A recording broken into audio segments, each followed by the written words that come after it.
And we're inching closer and closer to the Republican presidential caucuses in Iowa, which are now set to take place on January the 3rd.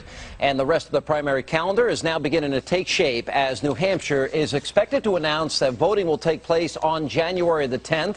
The South Carolina primary will follow on the 21st, and Florida at the end of the month. And as the clock ticks, the candidates are jockeying for position. Now, among them is Texas Congressman Ron Paul, whose support remains as fierce as ever. And he appeared yesterday morning on Meet the Press and floated some very provocative ideas on how to save money. Let's take a look. As you well know, you have a lot of support among young people. That's right. They're borrowing to pay for college at record levels. Would you abolish all federal student aid? Eventually, but my program doesn't do it. There's a transition in this. But that's your ultimate aim. Yes, because there's no authority to do this. And just think of all this willingness to want to help every student get a college education. So they're $1 trillion in debt. We don't have any jobs for them. The quality of education has gone down, so it's a failed program. I went to school when we had none of those. And joining me now to lay out his strategy for victory is the man himself, presidential candidate, Texas Congressman Ron Paul. Dr. Paul, good to see you, sir. Thank you, Sean. Good to be with you. All right. When you laid out your plan, I mean, here we've got, you know, at the end of this last budget deal, it's going to be $16.7 trillion in debt. We're robbing from our kids and grandkids.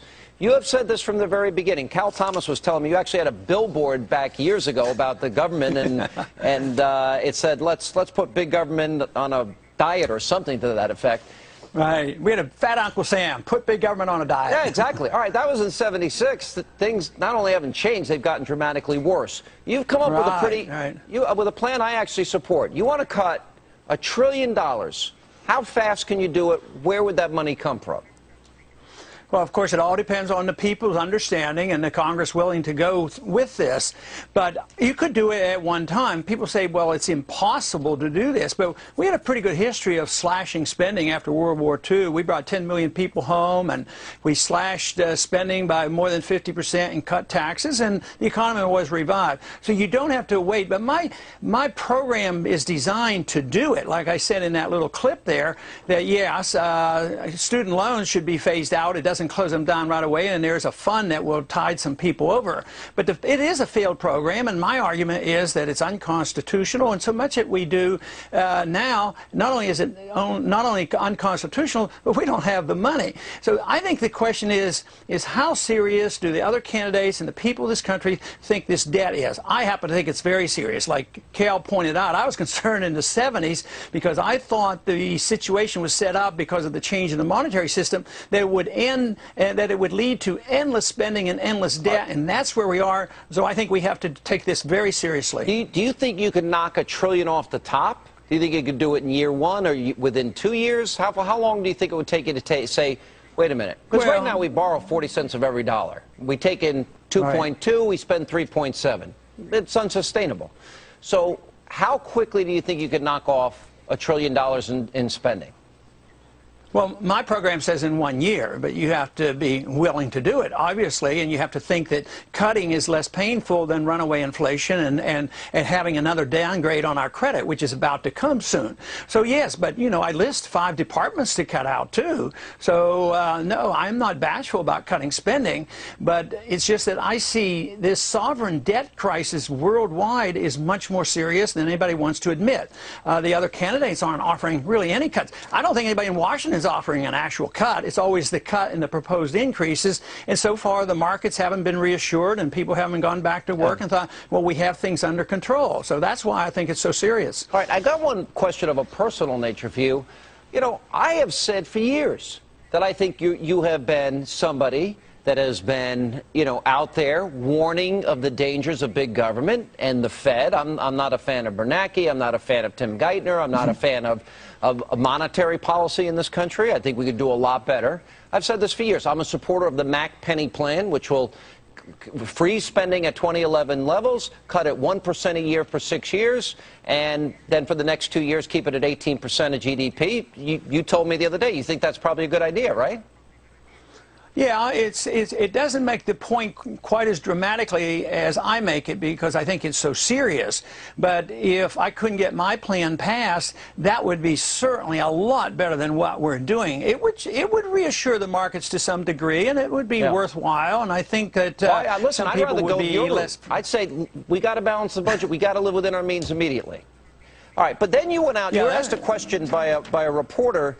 Do you think people like me and Rush and Mark Levin fear that you are making us obsolete because your views reveal them as status? I've been called a lot of things, Dr. Paul. I've never been called a status before.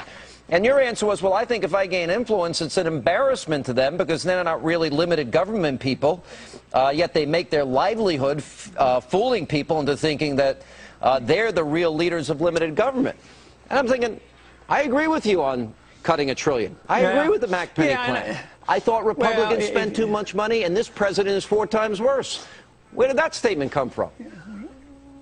Well, I think somebody put those words in my mouth and I didn't deny it because I think in many ways what I've talked about for 40 years now is now becoming pretty conventional, you know, with the monetary policy and auditing the Fed and really cutting. So I do think that indirectly I do put a lot of pressure on them. But if you look at it, I didn't go out and volunteer this, but I do think that there hasn't been anybody really leading the charge and saying, look, this is serious. We need to cut. So sometimes I think there are a lot of, and I deal with a lot of so-called conservatives in Washington, and Sean, you know they're not as conservative as they pretend to be, or we wouldn't be in this mess. But those are, I mean, look at what happened. Ever since I was on radio and TV, I have used government waste, the Citizens Against Government Waste. I've talked about money that has been mismanaged, misappropriated. I didn't even support prescription drug plans when Republicans were spending too much money.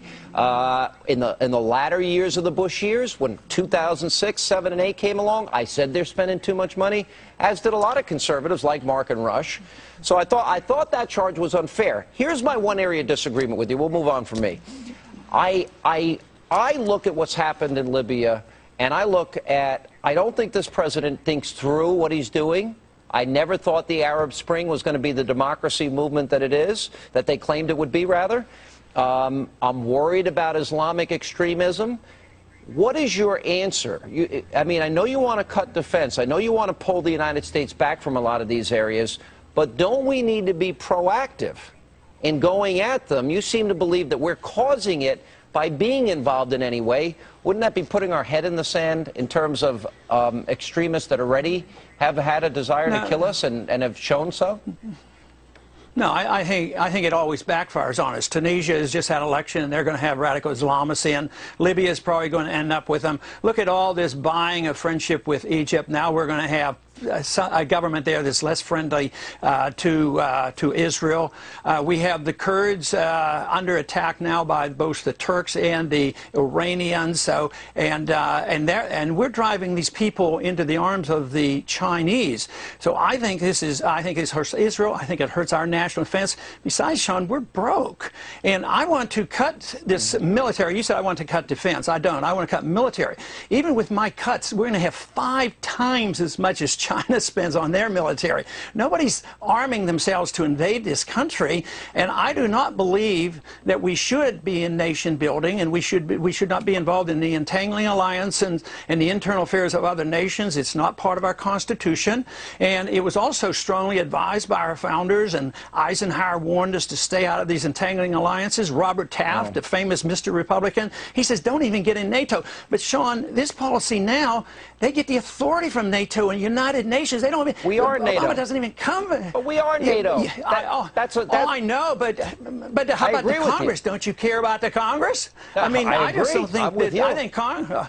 Okay, then we don't need, what my point is we don't need entangling alliances. I don't want the president to defer and get his authority from NATO and United States. If we need a war, it should come to the Congress, we should declare it, and you and I shouldn't have any debate whatsoever. We should say, let's go in. That was my acceptance, you know. Well, Congress can defund any war. Congress can defund, and the president is the commander-in-chief, so they're very, very strong Right. constitutional distinctions. But, all right, Congressman, we'll have you back. You're welcome anytime. You know why? They don't do that because if you do fund it, you say you are unpatriotic and you're opposed to the troops. So once the war starts, it never has happened where they defund it.